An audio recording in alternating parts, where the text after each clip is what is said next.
Many thanks for choosing us. He took office in 2018 as Ghana's first special prosecutor following his exploits as a citizen vigilante. He had been trusted by all after he single-handedly and with his own resources exposed and chased members of his own party to refund judgment debts he believed were wrongfully earned.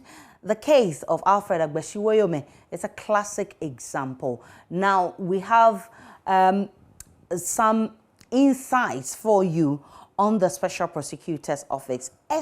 Actual expenditure from 2018 to 2020 stands now at 30.5 million, and that was supervised by former SP Martin Amidu.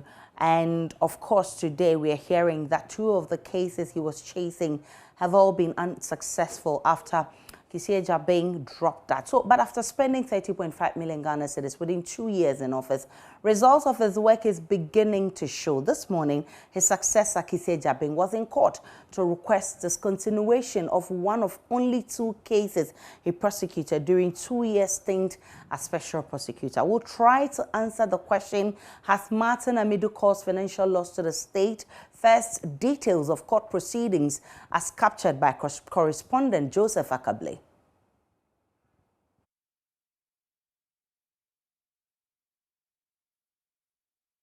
The special prosecutor on Monday informed Justice Efia Saribotwe of the decision of his office to discontinue the case. He explained to pressmen that this was after a careful review of evidence that was available to him. He makes the point that the threshold required for the state to prove its case beyond reasonable doubt will not be met should the matter remain in court. When I assumed office, we have further scrutinized the docket, and upon the available evidence, we deem it that the Republic will be unable to prove its case based on the standard of proof required in criminal cases, that is beyond reasonable doubt. We will not be able to do it.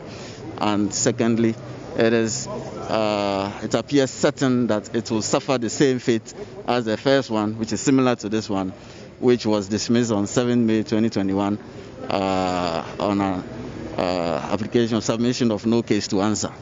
It will be a complete waste of time if we were to open this case further and go to the length where it will only be dismissed on the submission of no case to answer. So having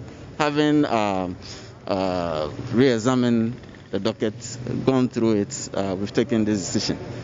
So as it stands, there's no charge against Honorable Mama Ayariga. The MP's legal team make the point that when the disclosure was carried out by the Office of the Special Prosecutor, they became aware of evidence that clearly showed that the MP had not committed a crime with regards to the importation of the luxury vehicles and what exactly had happened.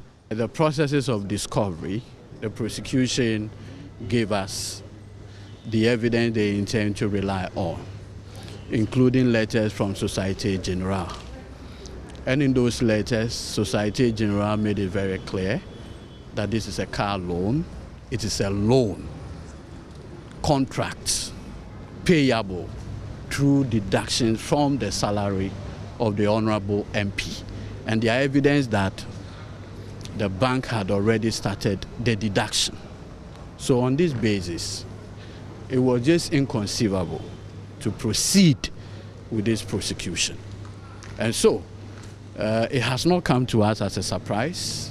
What this means is that there is currently no case pending in the court against the Boko Central MP, Mahama Ayariga. Reporting for JoyNews on the Law Court Complex, my name is Joseph Akable.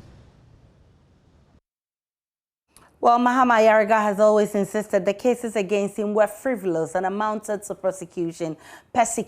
We'll bring you an interview we had with him for PM Express in May 2020. Before that, we'll take a look at Martin Amidu's stint as special prosecutor as we try to answer the question, has he caused financial loss to the state? And we're told that the actual expenditure for the Special Prosecutor's Office from 2018 to 2020 is 30.5 million Ghana cedis. We'll try and get that answers when our anti-corruption campaigners join us for a discussion. But let's look at the breakdown of the 30.5 million expenditure in 2018. They spent 1 million cedis in 2019. they spent what 28,879,692, and in 2020 they spent 625,417, making up the 30.5 million. Let's look at the number of cases filed under Martin Amidu.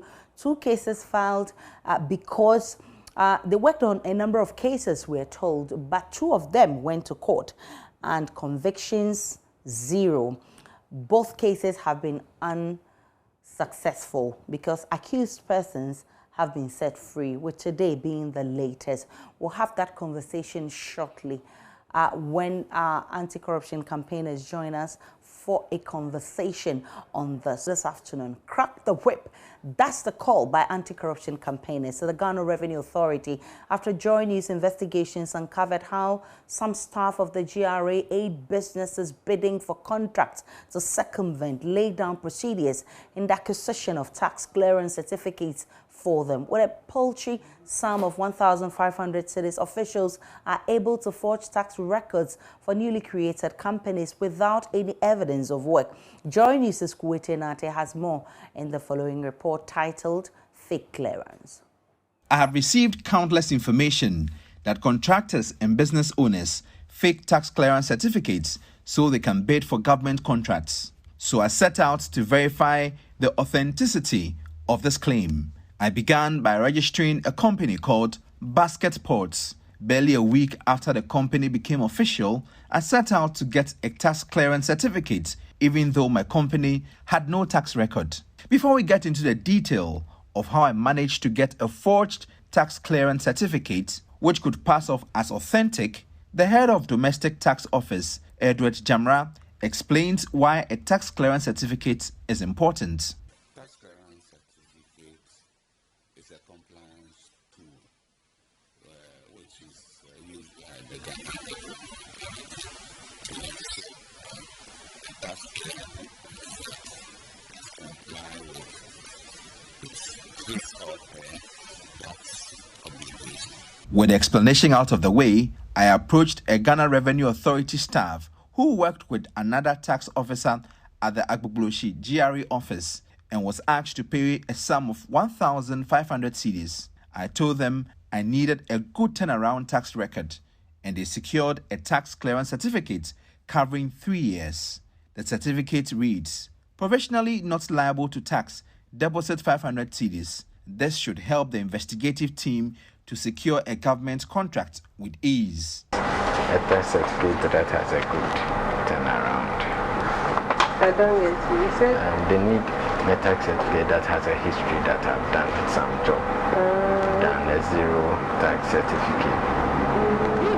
Would I have to pay all at once or I can make down payment?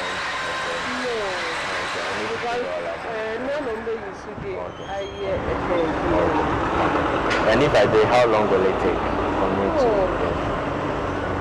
Let's send it. Maybe for next now, week. I'll send it. I'll send it in the office. I'll send it to them. So maybe next week I'll bring them money. Monday or Tuesday to be ready. Okay.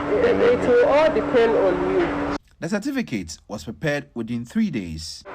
Baby, I made it back on. Only certificate. And then at least $1,000.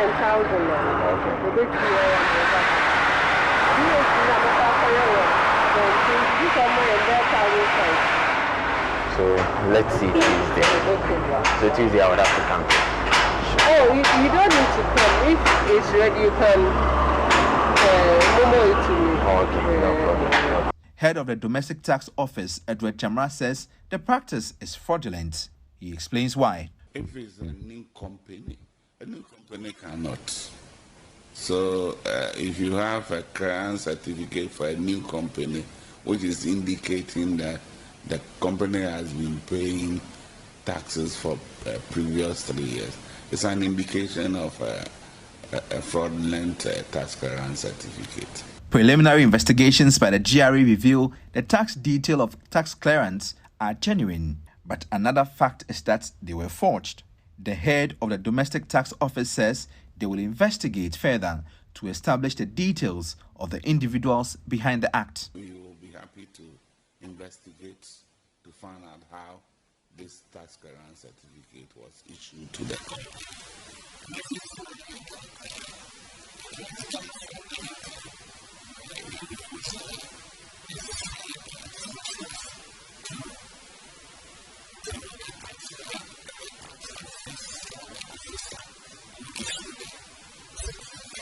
So although I did not qualify for a tax clearance certificate, some GRA staff have helped me circumvent the system and have put me in a good light to bid for a government contract. And other problem too is that now because we are short of certificates, but some of the offices, they have it. Those who work on that schedule.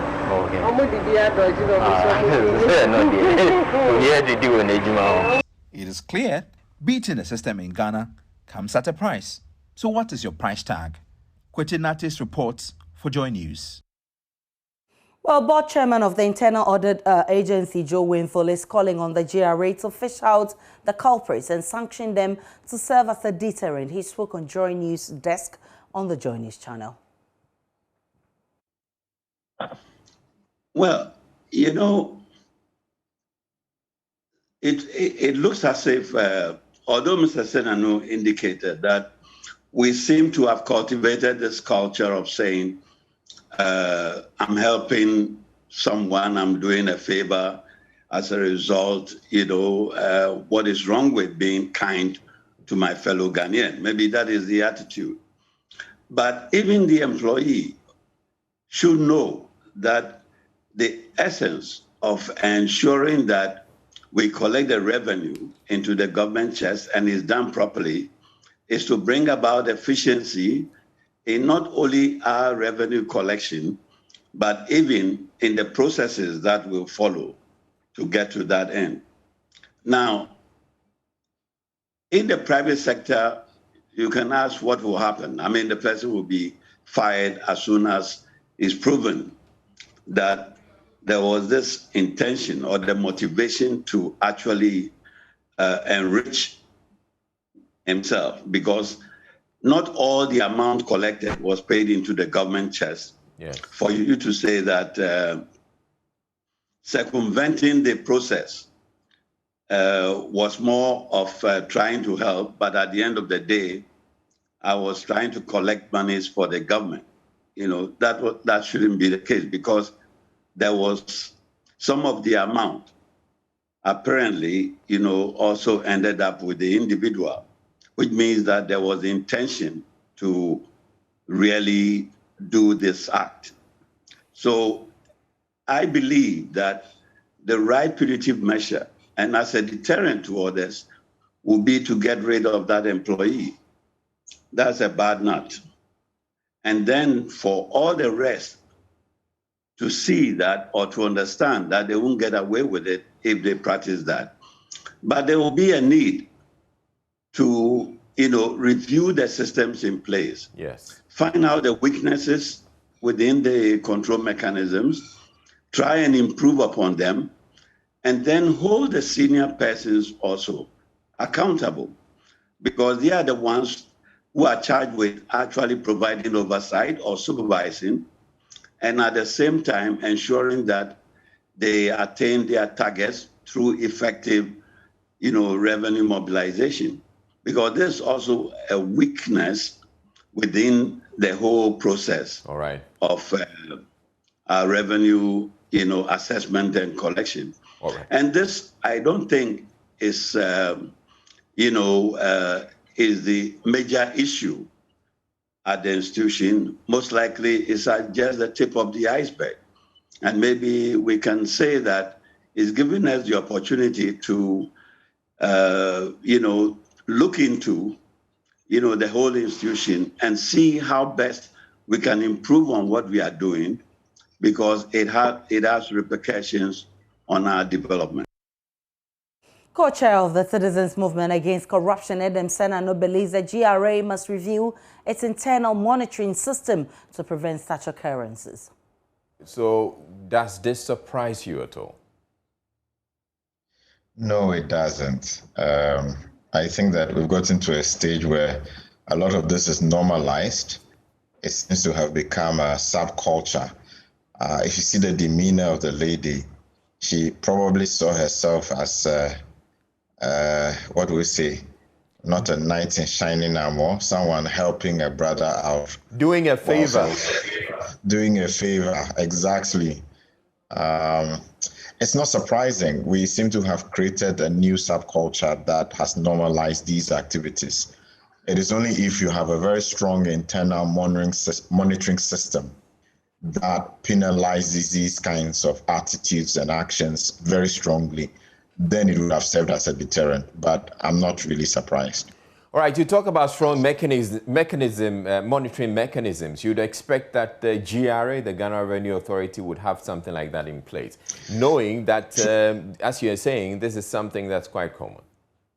Yes, and it's probably something that Kweti or anybody else can try and check, because you see, the only way you're going to stop anyone in a monolithic organization of this size, it's a very huge organization, for not taking advantage of the position they have. I mean, you know, that's the classic definition of corruption, the abuse of entrusted power for personal gain. So you have some power to do something and you take advantage of it, which is what has happened in this instance.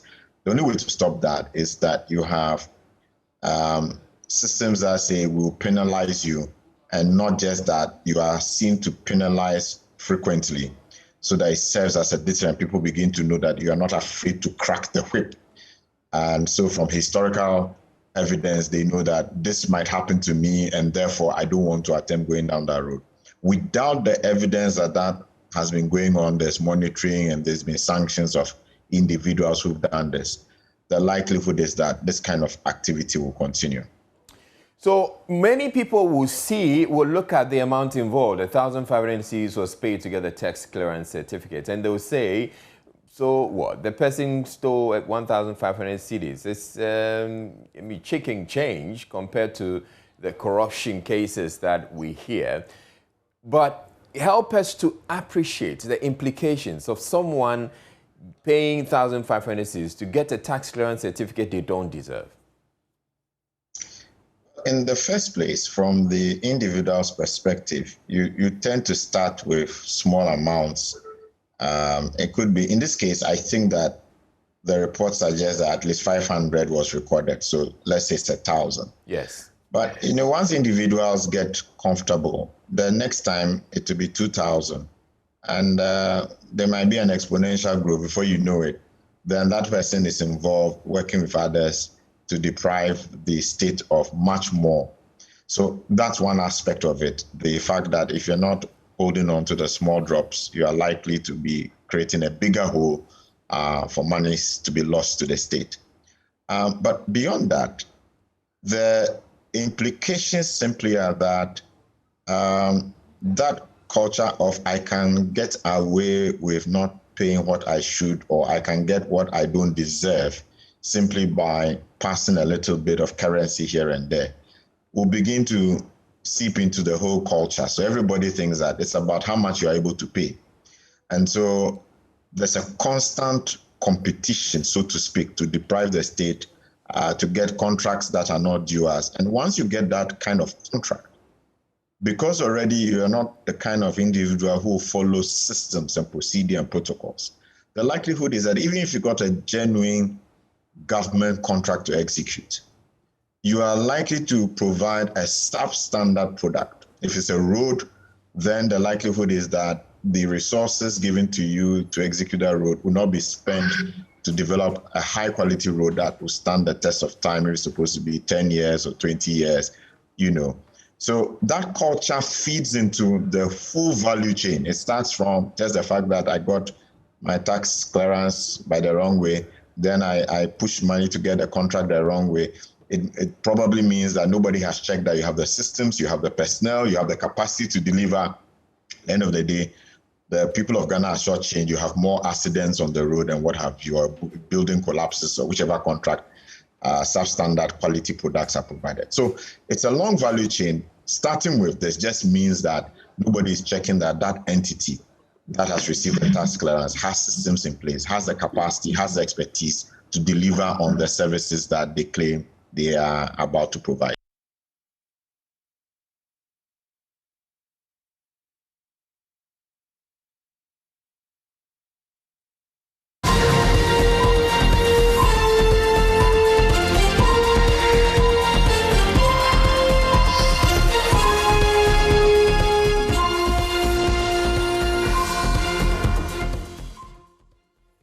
So you heard the Adam Senano, he's with the Anti-Corruption Coalition and also with the Citizen Movement Against Corruption. From one corruption issue to another, and we're going back to the issue of Martin Amidu's case against Mama Ayariga being dropped by the current special prosecutor.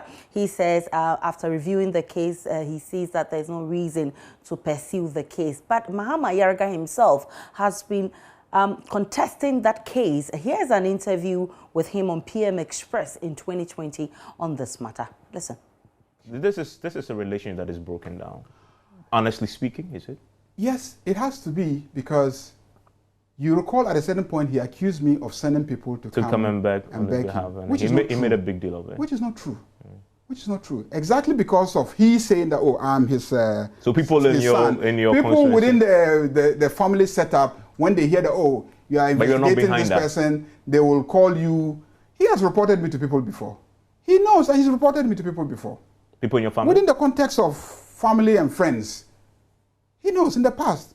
On matters that he alleged I have done, he's reported. And they've invited me to ask me, and I've said no. I wonder what your biological father, is he still alive? No. If he was alive, I wonder what he would make of this, knowing how the two of you were with Martin Amidu, your father. And I wonder, have you thought about that? Well, how would he have reacted to this? That Martin Amidu, who took him in, and yourself, is prosecuting you? Well, I mean, I don't know. I mean, you wonder, but he's not there, and the possibility doesn't arise, so you don't waste your time thinking about that. Yeah. So, for me, it's a lesson in life, in this our politics, in human relations, and etc. I mean, Uncle Martin and I used to work together in Professor Mills's government. I was presidential spokesperson. He was special advisor. This was his office, and that was my office next door. Almost every morning we met. We saw each other almost every morning, unless he didn't come to work or I didn't go to work, or we're working from different locations, we will see each other. So when people assume those positions, and while he probably is convinced that I have committed a wrong, maybe he's genuinely convinced that I have committed a wrong. We've tried as hard as we can to let him see that no, whatever it is, maybe there are some places he may think it's an error of judgment, like going to buy 3 vehicles instead of 1, an error of judgment and etc. But hey, is that to be elevated to the job of the special prosecutor of Ghana? And you are the first case he's ever brought to court. You're the first case you actually brought to court. Exactly. There must be a personal reason for this, if you say it's not for legal reasons. And you know, just that you haven't said it. There must be. You must know why this is happening. I know. What is it? I know.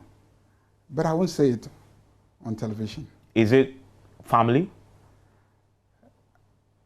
I will say I know. I mean, I suspect because I haven't had a discussion with him, so I cannot say for certain. Is it family related? I cannot say for certain, okay? But 1 or 2 people have reported to me a complaint about my conduct. These are family members? Some not exactly family members, but people who I would say just the way that he reported that I sent people to come and then, talk to him. Okay. You can imagine that those people thought they were trying to mediate between 2 family members who are having an issue. Okay?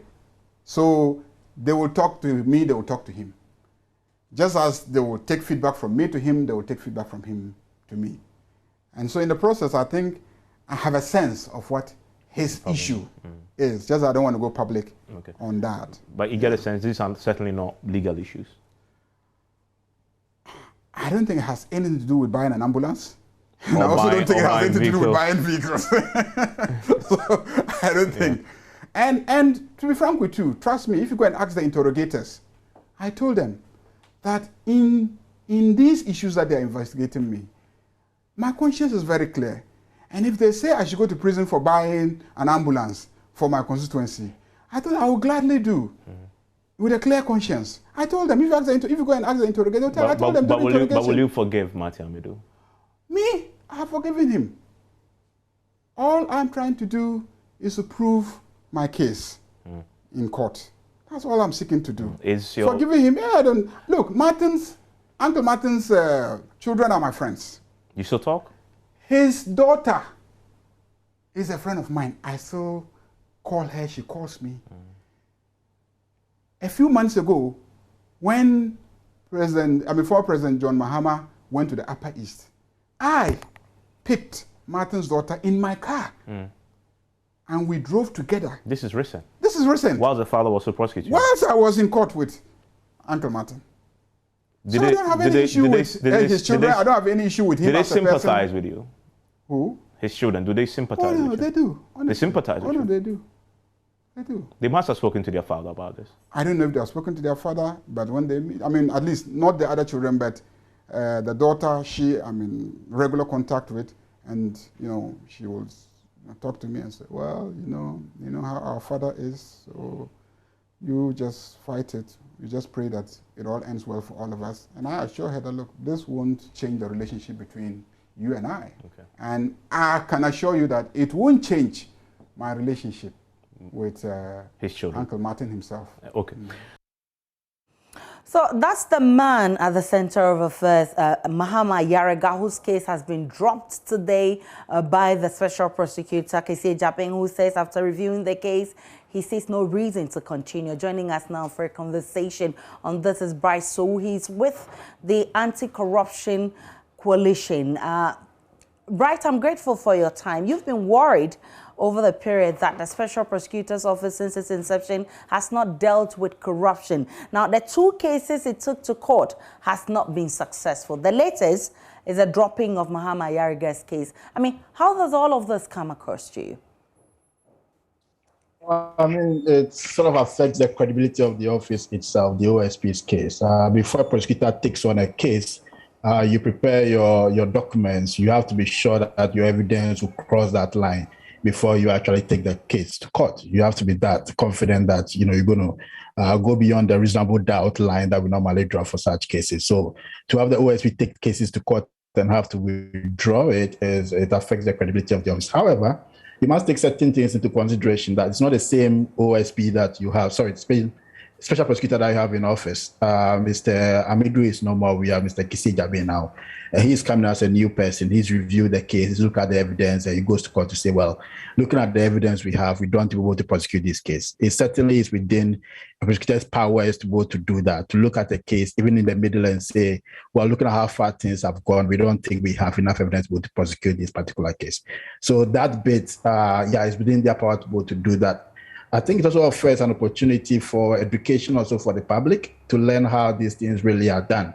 I think because we have so much corruption in the country, anytime we have cases like people expect to see it travel the full distance.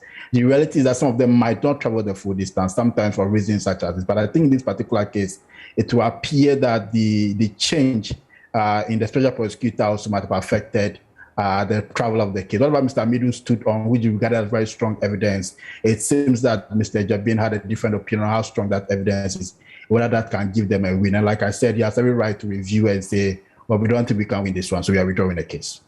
All right, so I know you've been monitoring the special prosecutor and its activities. And of course, we're told that the special prosecutor's office was working on a number of cases, but we've seen that it's only 2 that went to court. Do you have any idea why the others were not sent to court? I do not have any idea. One can only speculate sometimes in these matters. And this is one of the reasons they don't make it to court generally. And this is one of these examples that we are seeing with the Mahama Ayariga case. When often also your evidence is not strong enough to cross the line to pass that test, and you don't want to go to court and go and lose the case. Like I said, when that happens, that affects the credibility of the institution. And again, you have Ghanaians at home and people begin to have doubts as to whether the office can one day be able to prosecute any case to the full extent and give them some reward, for the hope that they have that particular offense. So it's up to really the special prosecutor to look at all the cases that they pick up and say which one can go the distance. And also they have to manage information, I think. When you do not believe that you have a case that can travel the full distance, it does not make sense often to have the public think you have this number of cases, because once you do that, there's expectation to travel the full distance. So you have to learn to manage that kind of information so that public does not have a situation where they are seeing one case and at the end of the day, it seems nothing is coming out of it. It would undermine the office and the public's trust in the office. But it's not surprising for a prosecutor to have a number of cases and not be able to actually send them to court. That's something that happens. All right, so of course, Bright, I mean, this is the question that people have been asking. The fact that we're told that the total expenditure of the Special Prosecutor's Office is 30.5 million since 2018 to date. That's how much they've spent, I mean, under the regime of Martin Amidu, the former Special Prosecutor. But of course, the bigger question is, I mean, all these cases that he was working on, he took only 2 to court. The 2 have been dropped. So success rates, 0. From 2018 to 2021, 0 cases have been prosecuted or won for the state. What do you call this? Causing financial loss to the state? You're certainly right in, making it, but it's overly simplistic to just say you are causing financial loss to the state. But there's some worry there. You cannot put a price on justice. And often the resources we invest both to bring a case to its end sometimes can be quite massive. So you can't say simply because it's costed this much, we are causing financial loss to the state. However, it makes sense that when you are prosecuting a case, you look at how much the case is going to cost you, especially if you're trying to recover money, vis-a-vis how much you're going to recover at the end of the case. And the fact that Ghanaians have spent some money on the OSP's office, like you recounted, they expect some results to be coming from that. So based on that, I mean, of course, a lot of people are not happy that maybe we are spending money and we are not seeing a result coming from that particular office. But instead of saying the fact that we've not been able to prosecute the case means that the financial loss to the office, I don't think that's a fair assessment that we can make at this point, because like I said, you cannot put a price tag when we are trying to seek justice. But it is a case that we all want to see the office churn out some results pretty soon, because I mean, even that amount you've mentioned is quite small. We are going to invest a lot of money into this office. If you heard what Mr. Jabin was saying, that the office is not properly set up. So for the next couple of years, we are going to be investing a lot of money into the office, and people want to see some result. And that result we are most interested in is to see prosecution of cases where we've actually won those sort of prosecutions. I was in Sierra Leone earlier in the year speaking to the Anti-Corruption Commissioner, Mr. Kefala, and I was very impressed when they showed me the records to see that they've had taken 50 cases to court from 2018 to 2021 and won 46 of them,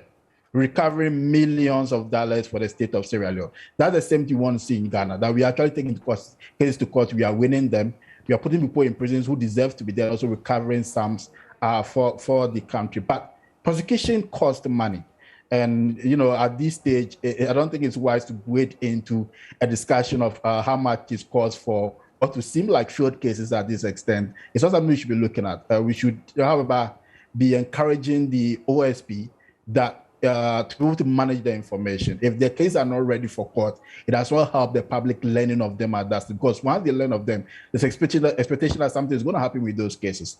And often, like I said, if it does not happen, it affects the credibility of the office. And of course, and I'm happy you talk about the credibility and you draw inferences from other countries who have prosecuted and saved a lot of money for the state. I mean, this is taxpayers' money. I mean, how do you feel? I mean, frankly and sincerely, personally, how do you feel that 30.5 million was spent at the Special Prosecutor's Office for the period between 2018 and 2021? No case has been prosecuted. 0. Yeah, I think every Ghanaian will feel quite alarmed about it. Every taxpayer will feel quite alarmed about it. It would have helped a lot more if you knew exactly what those expenditure lines were, what amount of money, what they were actually spent on. But nevertheless, as long as you're putting money into an office, a taxpayer's office, expect some results. This office has got only one job. One main job, which is prosecution of corruption. The other anti-corruption institutions that do other aspects of it. And so we are not looking at them doing education sensitization on corruption. We're looking at them doing only prosecution. So to even spend a single cedi or a single dollar we expect that we should be seeing some results coming from there. Definitely. But at this stage, we can only hope that maybe they're actually also working on some cases, and at some point in time, we can see some results coming from there. But everybody has to be worried that we spend some money, no matter how small, no matter how big it is, and we are yet to see the results of the office. You have to look at when we set up this office, it's been 2 or 3 years going on, and we've still not seen any results. That has to be worrying. Is this something that you look forward to seeing in the new special prosecutor? Because you say, prosecuting people is expensive. So what, in 4 years, if he comes to tell us that he spent 30.5 million and no case has been prosecuted, is it normal for you? Well, it should not be bad. Again, like I said, I don't know what those expenditure items were. It's a new office, assuming the chunk of this money was spent just on the building and the setup and logistics and the likes. You need those. Those are basic to be able to even get the office set up in the first place. But if the operational items, money is actually spent on the cases, and you're having nothing come out of those, then that could be a lot more work, simply because before you begin to invest any amount of money, you have to look at the case and say, is something going to come out of this? So if that's just operational funding, then that's worrying. But if it's a total funding, and I suspect a chunk of it might be on logistics to set up the office, then of course we can cut there some slack at this stage. But we must see that we do expect results coming from the office, because we've gone quite a number of years since we set up this particular office. Bryce, I'm grateful for your time this afternoon. He's with the Anti-Corruption Coalition, GACC. And of course, we're taking a break on the pulse. When we return from this break, we're told that one more body retrieved from River Offin after 6 hours of tiring search by NADMO officials. We'll take you there live and give you details. Do stay tuned in.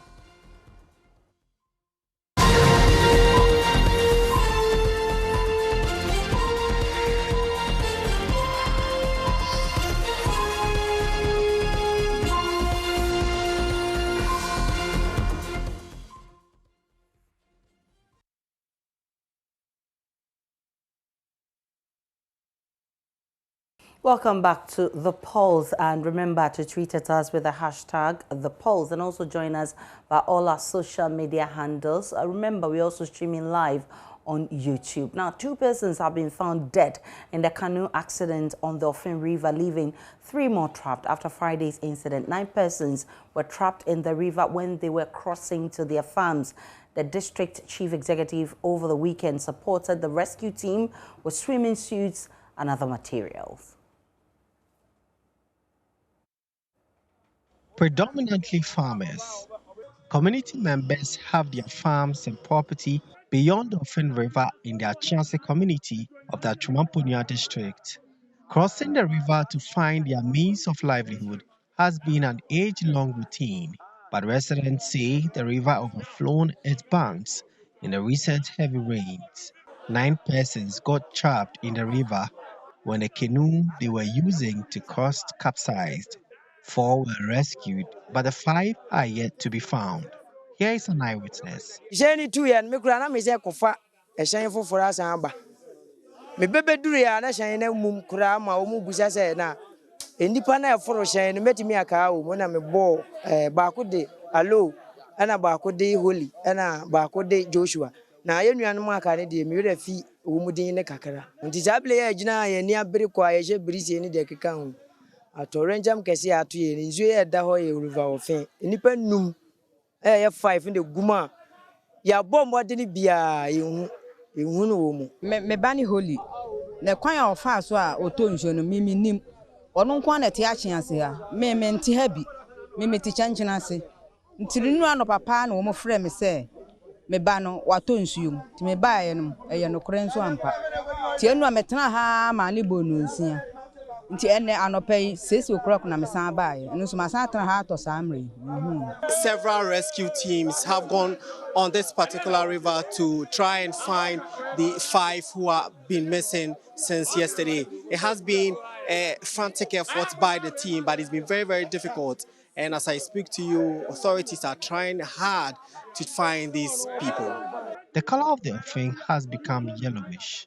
Some blame the activities of illegal miners for the fruitless rescue efforts. Meanwhile, the unit committee chair, Daniel Edu, wants authorities to honor their promise to give them bigger canoes to shuffle between their farms and homes. You see, I could do a challenge, you know, Krone so se ukwa atwomampo no a achiase na eto so miensa yenye kuro ketwa ana dodo na so kuafo a omutwale nsuo no ekɔfuom ɛwɔ hɔ na yekoko nyina ye dɛ ɛwɔ nti yebɛsra aban se DC na aba ha awie aba abɛhye yɛbɔ se obama yekodo mienu ebetimi aboaye nti ɔno so ɔkɔ no yɛmse bɛsra aban se ɔmoaye na anya saade a nsuo no yira ehu nti aban so ye de ɔmoaye kodo na ebetimi de atwale nsuo no bia akɔ aba. The search efforts continues. Prince Appiah reporting.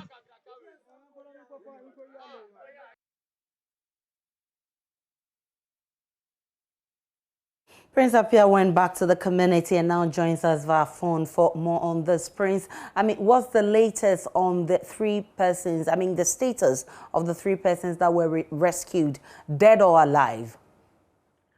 So, Aisha, information we gathered when we got here was that initially it was 3 persons that they were anticipating might have been left in the incident, but they realized that 1 person who they suspected might have joined the crew to have sat on the canoe didn't really join. There was 2 people who currently are missing in the Offin River, and just some 10 minutes ago, they managed to identify the location of the 2, but unfortunately, they were only able to retrieve 1 body because according to the rescue team, the 2 bodies were entangled, and while pulling them together, 1 slipped and went down into the Offin River. So it was only 1 person they managed to bring out of the Offin River now, and the rescue team,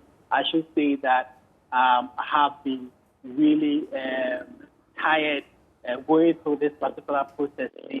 They've been doing this right from 8 a.m. today, and as at 2 p.m., they managed to get 1 person, and they are going back to and try and retrieve the last body. And so still we have 5 people dead, right? Yes, 5 people dead. Now, some of the people have attributed the accident to illegal mining activities in the area. Can you confirm this? That has been contentious. That has been very difficult. What they were trying to say was connecting the murky nature of the Offin River to the galamsey activities and not the drowning of these individuals. For the drowning, what they say is that the number of individuals that sat on the canoe on the day to their farms were more than expected.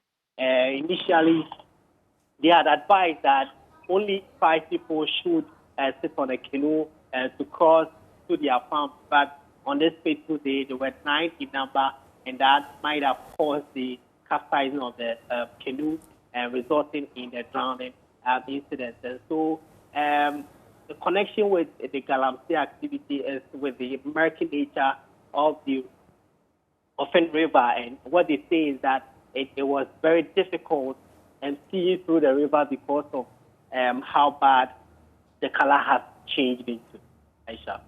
And NADMO officials, have you cited, have you been able to speak with them? What have they been telling you? So NADMO officials, together with the district assembly and the community, are working hand in hand in the rescue efforts. I should say that they have supported them with a lot of rescue items and equipment. And currently, they have brought in more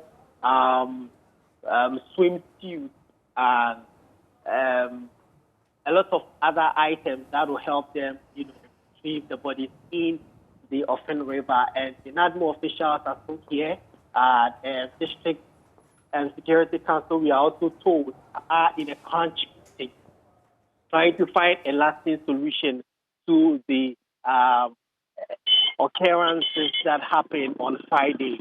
And so that is the update so far. The District Security Council are also holding a crunch meeting with regards to this particular incident and what happened at the Catholic Senior High School.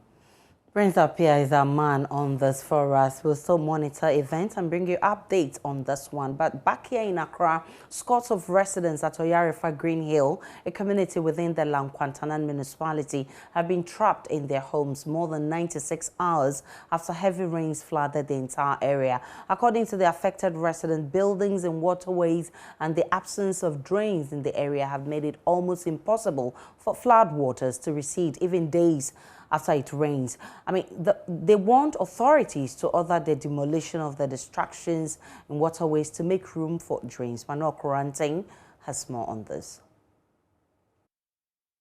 It's been 3 days, so it's been 3 days and no one has gone out. 3 years. Some residents at Oyarifa Green Hills within the La Nkwantana Municipal Assembly expressing their frustration as floodwaters trap them in their homes. It's been at least 72 hours after a 3-hour downpour submerged all the houses in the area. But uncharacteristic of many flooding incidents recorded in other parts of the country, the artificial pond created still stands at knee level because the water will just not recede, owing to the unavailability of gutters here. All the houses here have been flooded. People have to walk through the water. We almost had a casualty last night.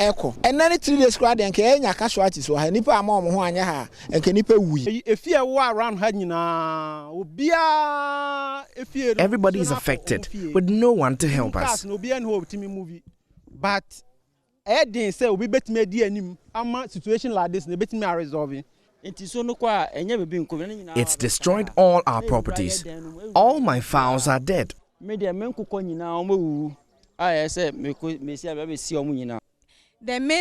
is supposed to be a main road and also giving a passageway by for the rain gutter so that they can get some space for the rain to pass by.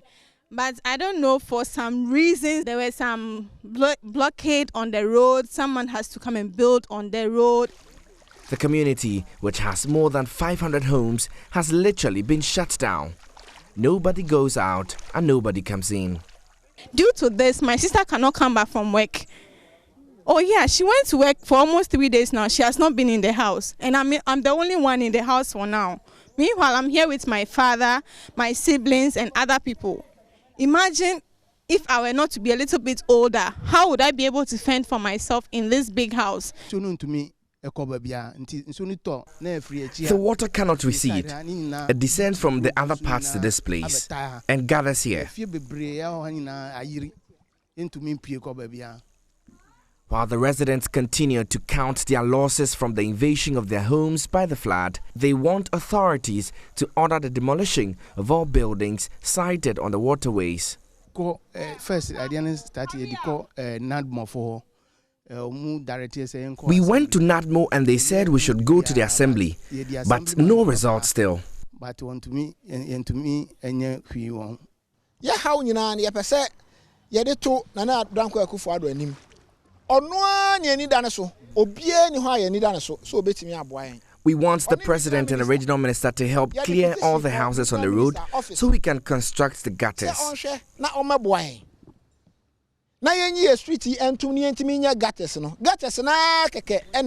It is unclear whether or not the owners of the buildings in waterways had permits to erect them there. But for the residents, they dread another downpour, which could potentially cost them more than just their properties, their very lives. Manuel Quarantine, JoyNews.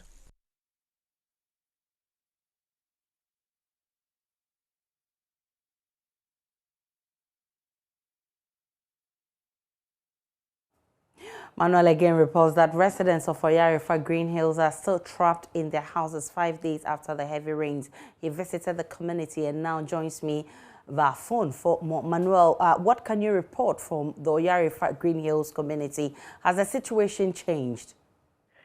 Well, Aisha, not much has changed between the last time I visited and today. Now, in the 2 days that is between the days I visited, the only thing that has changed is the stench, which now is emanating from the pool of water that has gathered within the area. And also, you'd remember that last night there were some rains in major parts of Accra. This area was also affected, and so the water levels are even rising more than they were in the previous time when we visited there.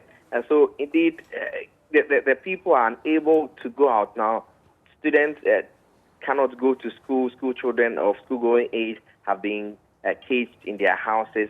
And a gentleman, one 8-year-old boy that I spoke to said he actually at one point fell into the pool of water, but for the timely intervention of his parents, may not have, lived to tell the story. So it's essentially becoming a threat not only to their properties, but to their lives, particularly to the young children who are within the area. Manuel, so what has authorities been saying? Have you spoken with NADMO? Well, we've been told that there is a correspondence that has gone through from the Office of the Member of Parliament for the area, the Honorable Francis Xavier Sosu, to the regional NADMO office, requesting some help for the affected residents within the area. As of yet, what we know is that there's not been any direct help that has been, if you like, relief items that have been brought to the residents in the area. And so they say that they are looking forward to help coming from NADMO. And so at this point, what we can report is that there seems to be some mobilization at the end of NADMO to be able to provide some relief for the people there.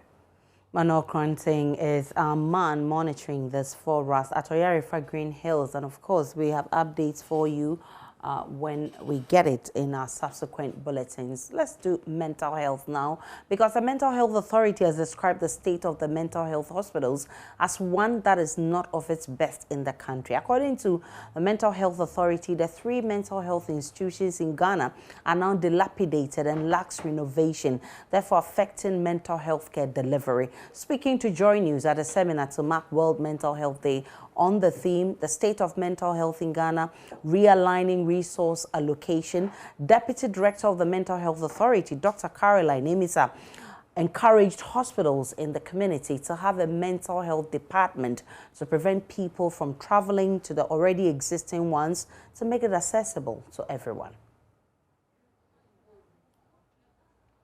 All right, so we'll try and get you that sound. But joining me for a conversation in the studio is Dr. Ramata Saidu. She's resident in psychiatry at the Accra Psychiatric Hospital. Raphael Bokba is a senior nursing officer.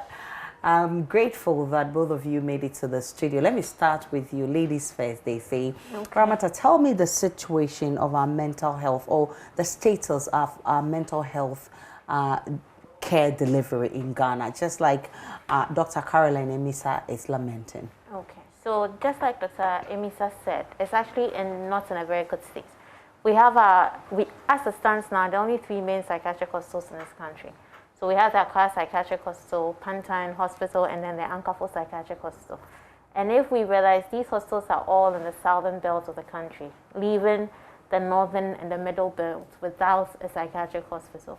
So this makes it very difficult for people or persons suffering from mental illnesses to actually access these psychiatric facilities that is far away from them. And even the conditions of the hospitals, like she said, are not in very good conditions, quite dilapidated, and some good work would be required to fix them up. Let's talk about this year's mental health celebration. And I see that you're trying to bring on board all the issues affecting mental health, not only neglect for mental health people, but you're also looking at resources to deal with these mental health people. So the theme for this year's celebration is what? Realigning. What's the theme? The theme this year is the mental health in an unequal world. Okay. Yes, which was agreed upon locally and globally by the World Health Organization. Okay. And it actually focuses on the fact that when it comes to people suffering mental health, they're usually the vulnerable group. And looking at how unequal the world is, so the first thing is accessibility. So people don't have access to mental health care services, be it in a psychiatric facility or even a general facility. Like she said, in the communities, all hospitals try and have a unit. Okay. And then also talks about stigma and discrimination, isn't it? So we have them being mostly stigmatized, mostly discriminated against in the communities, in the workplaces, in the schools, and all other institutions you can come across. And then also when it comes to even sharing of resources, it is usually it's usually disproportionate. So if you have the healthcare budgets, which is worldwide, but if I zoom into Ghana, the budgets that mental health usually receives is very, very little and cannot actually cater for what needs to be done. So we are focusing on the unequal aspects of it. And the unequal distribution of resources in dealing with this. And this is a very central part. But before that, let me ask you, where are we with trying to reduce stigma for mental health patients? Okay, so I would like to start with just a bit of a history, how psychiatry came about in Ghana with our facilities. And for the record, we know that the Accra Psychiatric Hospital was the first facility to be opened in the year 1906.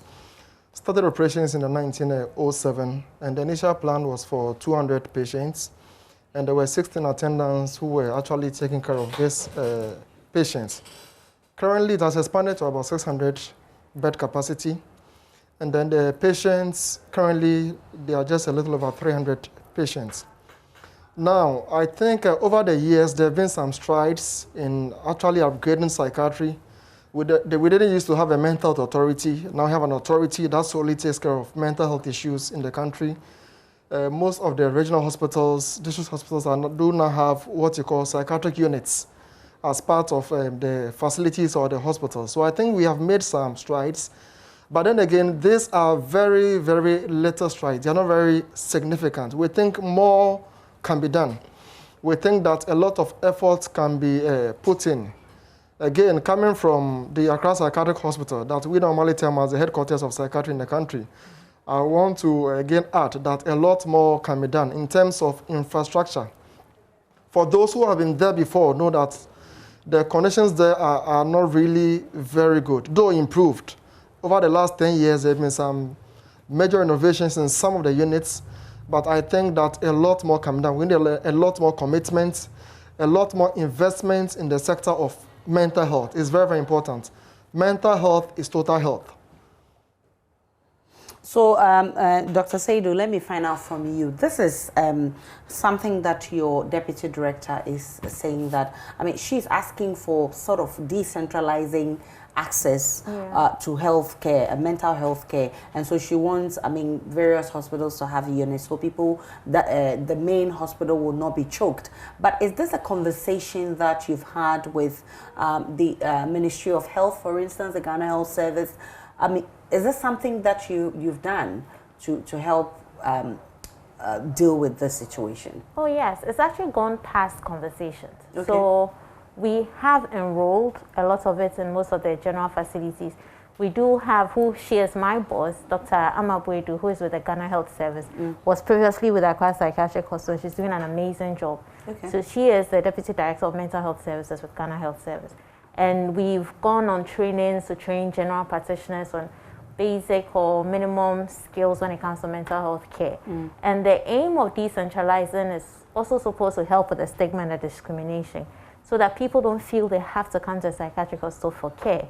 If I can go to a polyclinic for care for malaria, hypertension, why can't I walk in for mental health care services? And it increases accessibility as well. So this is past the conversations. It's something we are actually enrolling. But yes, there are certain limitations, but we hope to go past and make sure we enroll it nationwide. Okay.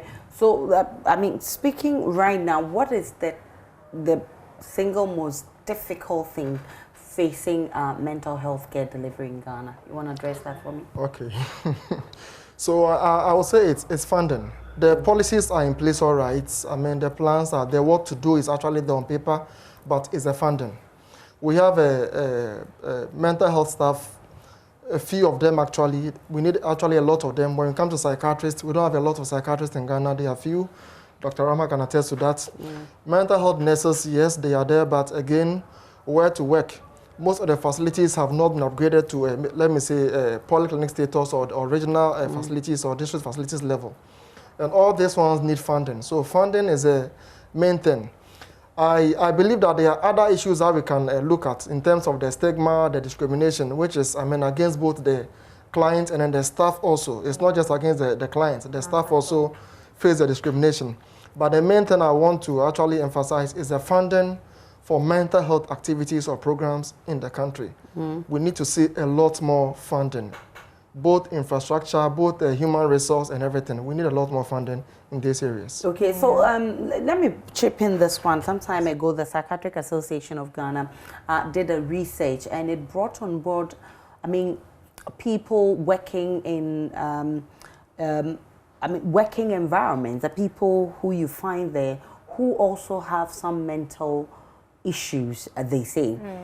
Is this something that you deal with every day? That it's not people who just go naked outside, who are just mad people who have mental issues, but they're people who are also even found in the working environment, and because of one thing or the other, they also have mental issues. Do you face some of these cases at the hospitals? Yes. So there's one big misconception where people think that the only kind of cases we see are the ones on the streets who go naked and who look all scruffy and dirty and unkempt.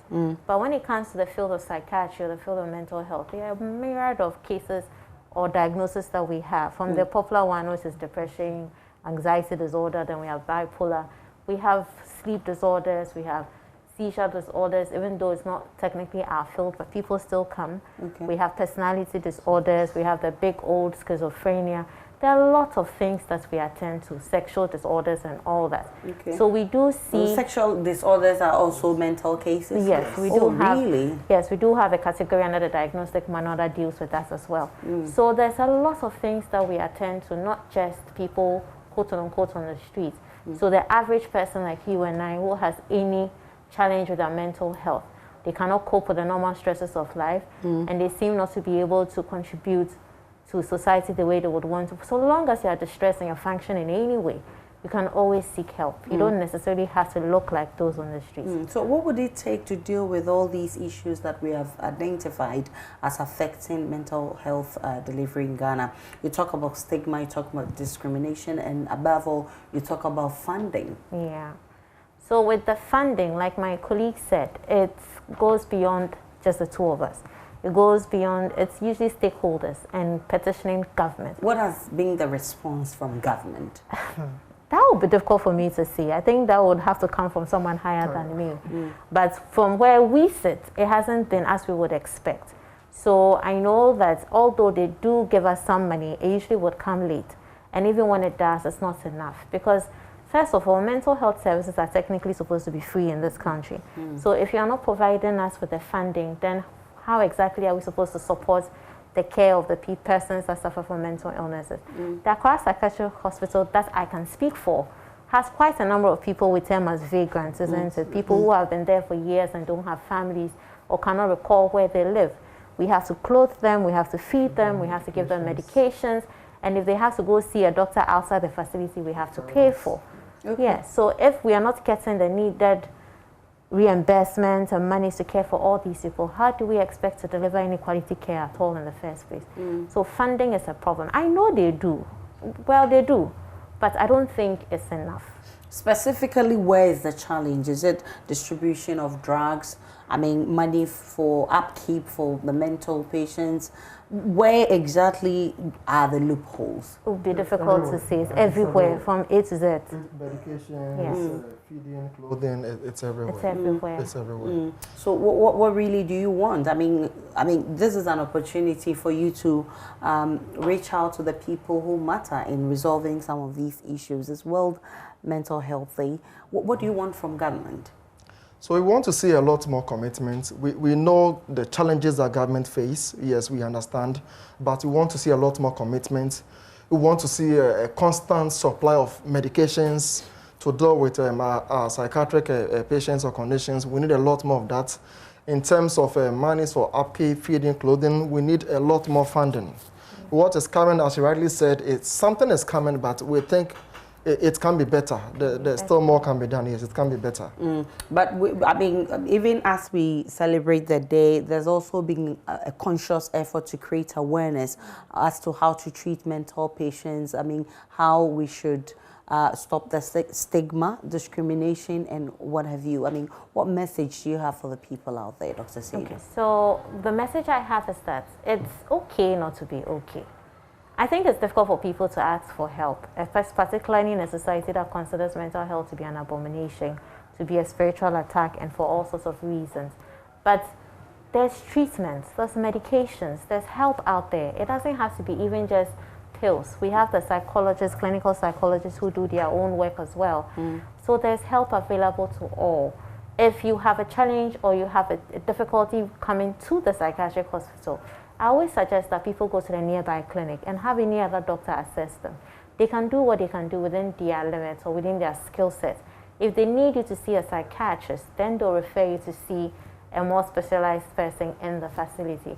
But the help is available. You don't need to suffer it alone. Is this the more reason you want units, psychiatric units created in hospitals? Because I tell you, people don't want to be seen walking to the psychiatric hospital, for instance, the Accra Psychiatric Hospital, because everybody will think that, okay, I saw her or him, she's mad or something like that. Is that the more reason why we need units in our hospitals? It's one of the goals, but the main way to combat stigma is to decentralize the care, like you're saying, so that not everybody has to come to psychiatric hospital. Some can go to other facilities. Assuming, let's say, I have hypertension and I go to Rich Hospital for my antihypertensives, and I have depression and I go to Accra Psychiatric Hospital for my medication. So if I go here, Rich on monthly basis, I go to Accra Psychiatric Hospital on monthly basis. That is me taking 2 days out of my month to spend the whole day in 2 different facilities. Why should that be the case? I should be able to get all that I need in one facility. And then when it happens that way too, it also combats the stigma on the guards of staff. That is non-psychiatric staff, feeling like, oh, this is mental, go to psychiatric hospital. No, now you offer the services within your facility.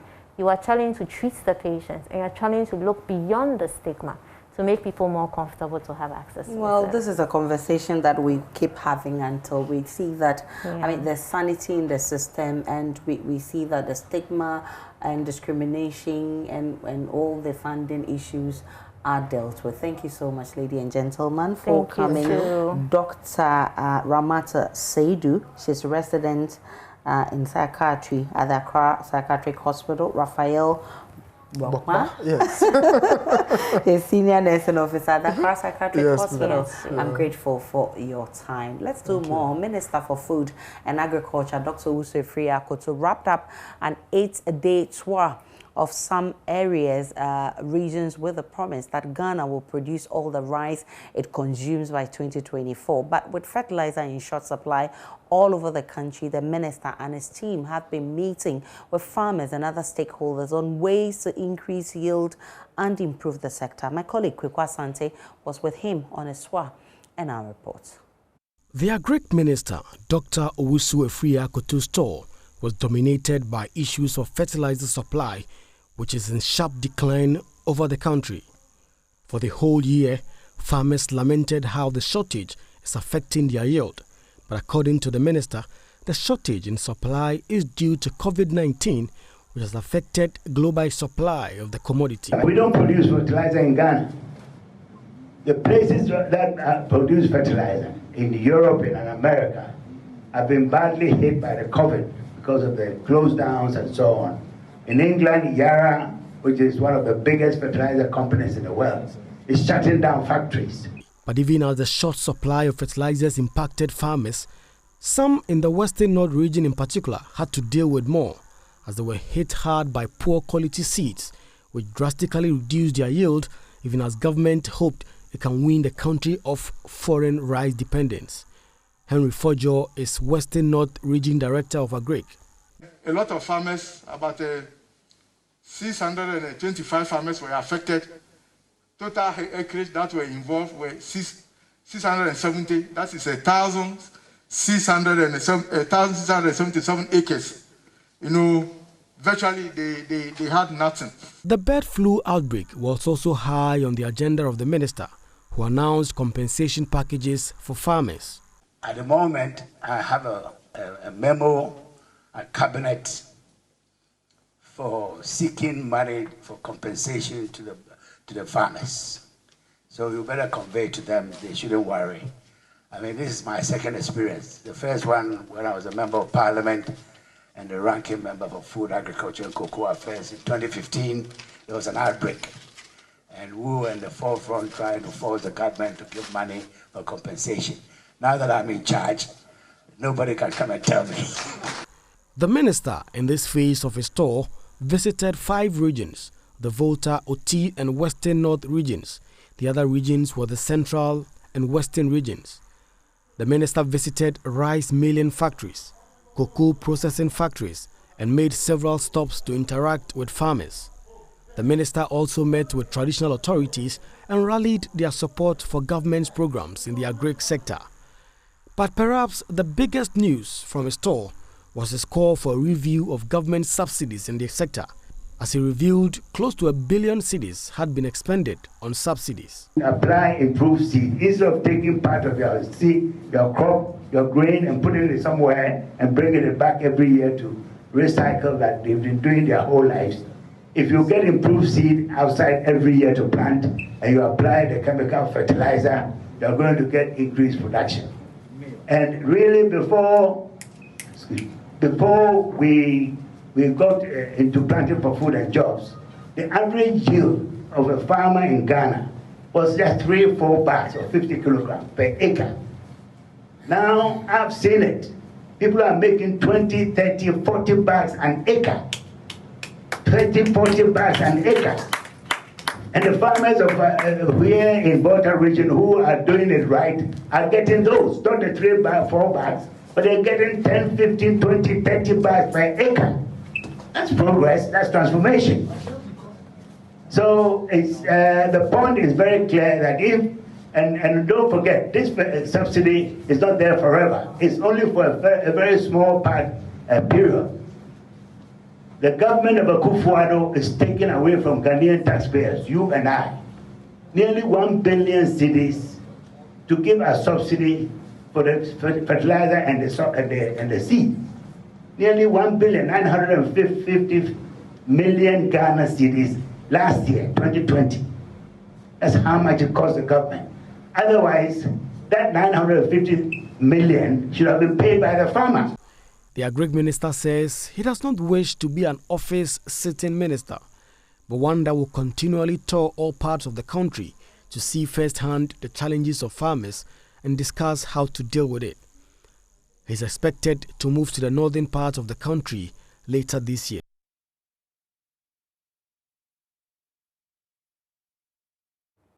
Just last week, an industrial accident at the Joabing oil mills left 3 workers dead. Authorities said they explained that the accident followed what they said is mechanical failure in one of the facility's boilers.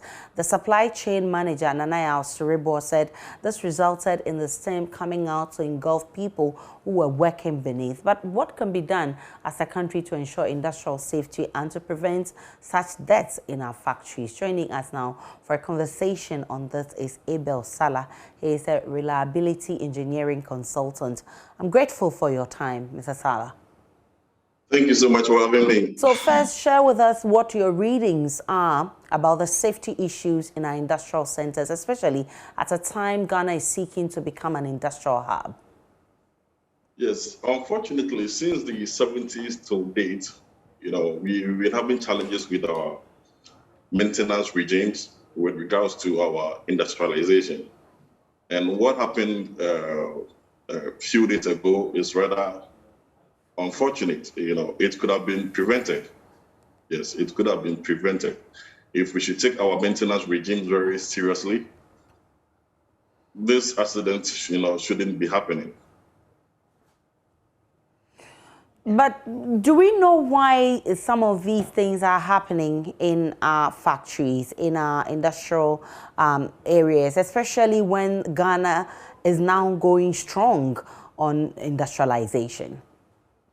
Yes, basically it's our maintenance culture. We have a very bad maintenance culture, just to put it, yes. We have a very bad maintenance culture. But so, I mean, what do we need to do to resolve this? Because, I mean, 3 people are dead and we do not know what happens next.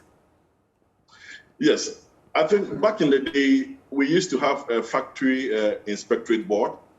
Yes, growing up in Tema, I know we had a factory inspectorate board. I don't know if it's functioning now, you understand. So perhaps we would appeal to government, to bring back such boards, okay, that would do periodic audits, of maintenance regimes of various companies, what preventive maintenance strategies are you following, what are your correctives and all that. I think that would help because it's very unfortunate, yes, because this could have been prevented if we should do a proper audit of what happened in Kumasi a few days ago. Well, per my investigations, unofficial though, I understand that the safety valve failed to discharge, and that led to the explosion. Now we ask ourselves, okay, how often do you perform maintenance on these safety valves? When was the last time? You understand? And it's very unfortunate that employers sometimes overlook, these safety issues of defective, machineries, and it results in accidents like this. Whose duty is it, Mr. Salah, to ensure? Because, I mean, workers go to work telling their families that I'll see you later, only for their families to hear some of these stories. I mean, whose duty is it to ensure that some of these environments are checked and also ensure that we don't record some of these issues at our workplaces? Well, primarily is the duty of whoever is heading the maintenance department. Let's say the maintenance manager or the production manager. Now, I want to look at the bigger picture, even, I mean, beyond the company. Okay. So now, beyond the company, as I mentioned earlier, as a country, if we should have a factory inspectorate board, exactly, a factory inspectorate board that will have, the mandate, okay, to discharge such audits, periodic audits in companies, I'm sure we'll be good to go. Why don't we have it? Do you know? Well, I wish I could answer that, but I don't know why we don't have it. I think a few weeks ago, I wrote to the secretariat, the one secretariat, because the government's vision is to revamp, industrialization. Okay. Now we ask ourselves, are we going to repeat the mistakes we've done in the past? What policies are we putting in place, for health, safety and environment? But I'm yet to hear from the one secretariat. So what's the role of people like you, I mean, reliability engineering consultants, in ensuring that some of these challenges are dealt with? Well, as a consultant, we could put together policies, for the governments to follow. And we could also do periodic audits. And if given a mandate to sanction companies, okay, who do not follow the rules, yes, we can do all that, exactly. And at the individual levels, I mean, what do we do, I mean, personally, to ensure that we don't find ourselves in these kinds of situations? Well, safety starts with you. Basically, safety starts with you. So what we normally encourage, people in factories to do is that you must always have a toolbox meeting, okay? So the toolbox meeting informs your activities for the day. Yes, once you are informed about your activities for the day, then you should know whatever safety precautions you need to put in place to guide your activity for the day. Okay. Of course, I've heard a lot of stories with people working in the factory, losing their hands, losing their fingers. They are attended to by the company for the next 2 months, and the next time they're not minding the people. The people go home and there's no job for them. They have only one hand, so they cannot even get any other job from anywhere. I'm asking this and asking for a solution from the individual level. How do we hold these people accountable? I mean, vicariously, knowing very well that once we're working on your premises, you have the duty to take care of everything that happens to the people. And you have to even provide equipment that will ensure the safety of the people. How do we hold them liable when some of these things happen? Sue? Well, it's in two facets. You can provide the necessary equipment, for your employee to use, to safeguard such dangers. But as to whether the employee is going to use such equipment is also another story to tell. Because we've had instances where injuries, were as a result of negligence from the employee. Okay. Exactly. So it's in different phases. Why? Now, if we should come do an inspection of your factory and we realize that the necessary safety equipment are not there for employees to use, to safeguard them against injuries, well, perhaps we need to sue the company and shut it down. And that's the duty of who? That would be the duty if we should re-implement the factory inspectorate board, okay? Perhaps that would be the duty of the board or that authority. And that will help resolve some of these challenges. Exactly. Thank you so much, Abel Salah, for joining us. He's a reliability engineering consultant. I'm grateful for your time. The Ashanti Regional Health Directorate says adolescent pregnancies have declined over the past 5 years, despite the region leading in national figures. According to the Health Management Information System, the region recorded 89,856 between 2016 and 2020. But Deputy Regional Director in charge of Public Health, Dr.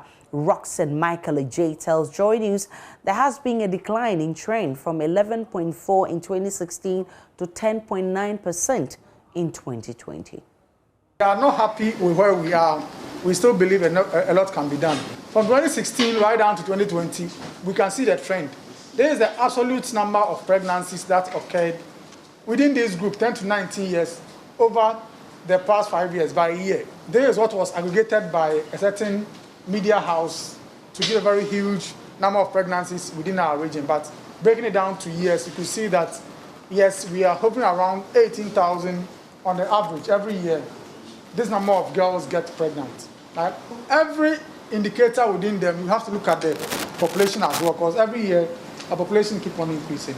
And the Ashanti region is also one of the most populous within our country. So you're likely to find a lot more girls getting pregnant compared to other regions that have a lower population. So that's why the fact that the absolute figures stay around 18,000. The populations have been changing. But by the rate, what proportion of pregnancies in the region is due to adolescents, 10 to 19 years? 2016 was 11.4, came down 11.2, stayed so in 2018, shot up a little in 2019, and 2020 came down to 10.9. My colleague Ohiminteri of our health desk is at the stakeholder consultative meeting being organized by the Regional Health Directorate. He joins me via Zoom with more. Ohimin, even though there's a decline in trend over the period, is the Health Directorate not concerned with the number of teenagers getting pregnant? Thank you, Aisha. If you look at the figures, what it means is that, yes, our Ashanti region over the period, that is between 2016 and 2020, has the highest number of teenage pregnancies recorded in the country. If you look at the statistics closely, the region recorded 89,856 compared to the second highest region, that is the Eastern region, with 56,730. That notwithstanding, the Regional Health Directorate says it is concerned with the figures because it assumes that if you look at the figures, though the region has done very well compared to the global figure of 11% and the national figure, which is around 13%, the region being able to record about 10%, 10.9% of the figures is an indication that the Ashanti region has done very well, but there are still more work to be done to safeguard the situation, to bring down the numbers. So it is in this regard that the Regional Health Directorate has started with these consultative meetings, meeting all the stakeholders to map up strategies to deal with a number of teenage pregnancies. Let me also mention that the Health Directorate is also announcing some gains made, especially in the prevention of teenage pregnancies within the period, specifically in 2020. It says it managed to, bring the situation under control and prevented over 2,300 pregnancies compared to what it managed in 2019. That is 36 of those pregnancies. So whilst a pattern is served at the back, it's also urgent support from stakeholders, especially the traditional authorities and then the general public, to be able to bring down the figures. Oheminteria is with our health desk, and we are live from our studios in Kokomlemle, and The Pulse is also live on all our social media handles. Tweet at us with the hashtag The Pulse. We take a break. We'll bring you the very latest from the world of sports. Stay tuned.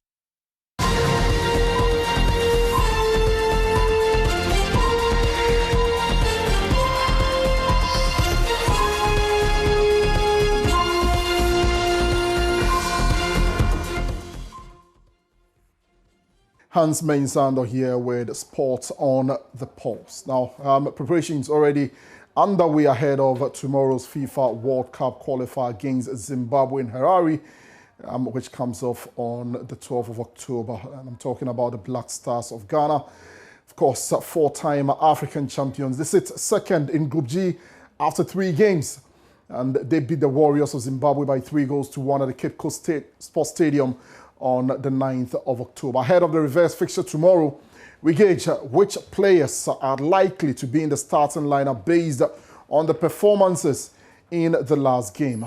Sports journalist Michael Asari-Boedu joins me on phone. Michael, thank you very much for joining me. And first of all, let's talk about the new boys who saw action under Milovan Rivers for the first time. What's your assessment of those players?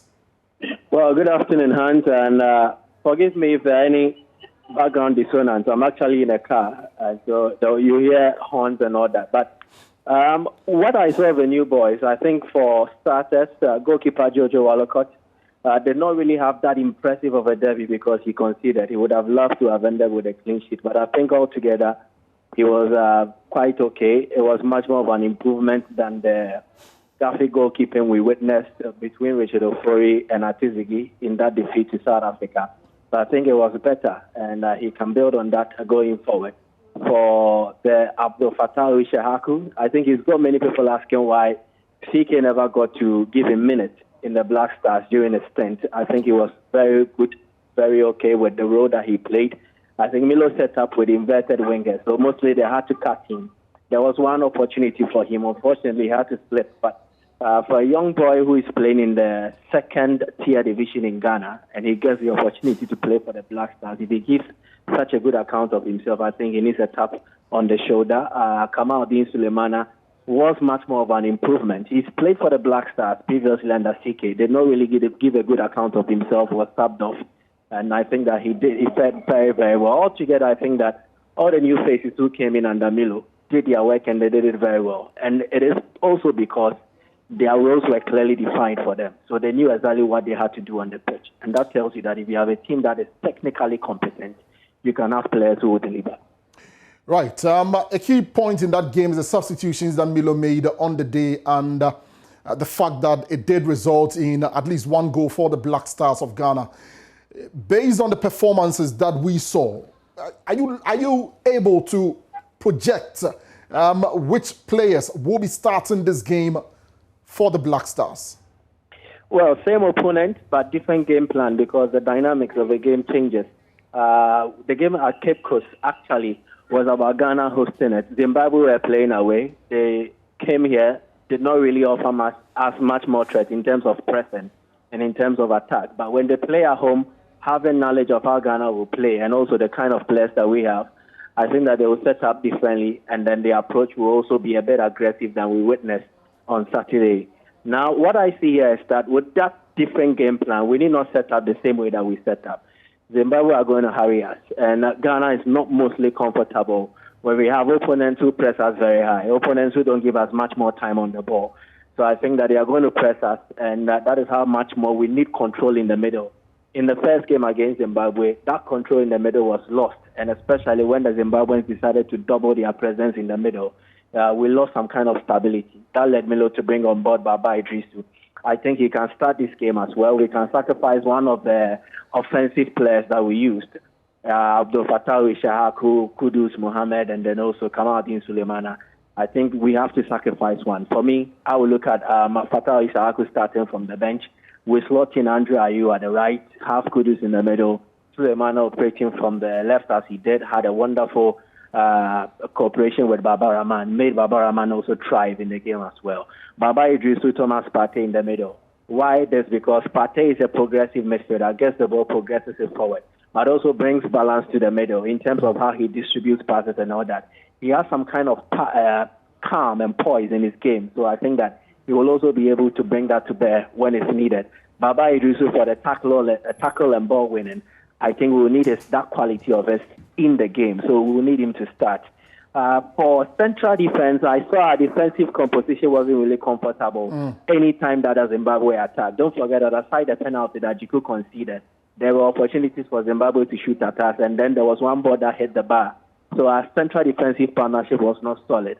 I am looking at maybe if there was somebody to cover in a right back, I would have loved a Daniel Amate, Jonathan Mensah partnership. Jiku has shown that in the game against South Africa, he was jittery, lost sense of his positioning. It cost us the goal against South Africa. Also made some mistakes in that game that we would have considered a goal from that. So if we won't have anybody to play a right back, then Amate slot in there. But the central defensive pair needs to be talked to. And if we can also double up the numbers in terms of providing players who will help defend attacking situations of the Zimbabweans, I think that would be cool. Baba Rahman at left back, I don't have any problem with that. For Jojo Walcott getting another start, I also don't have a problem with that. Jordan Ayew, I think that he gave a good account of himself in the first half.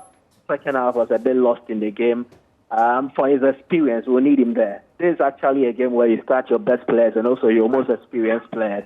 And talking of experience, I think Jordan will help us in how we try to negotiate a result out of this encounter. So if I'm to go for my starting 11, Jojo Walcott, Daniel Amata right back, Baba Rahman left back, central defense, same, Jiku, and then Jonathan Mensah. In the middle, Baba Idrisu, Thomas Partey, Andre Ayew on the right with his experience as an inverted winger can also come in and aim some shots from distance.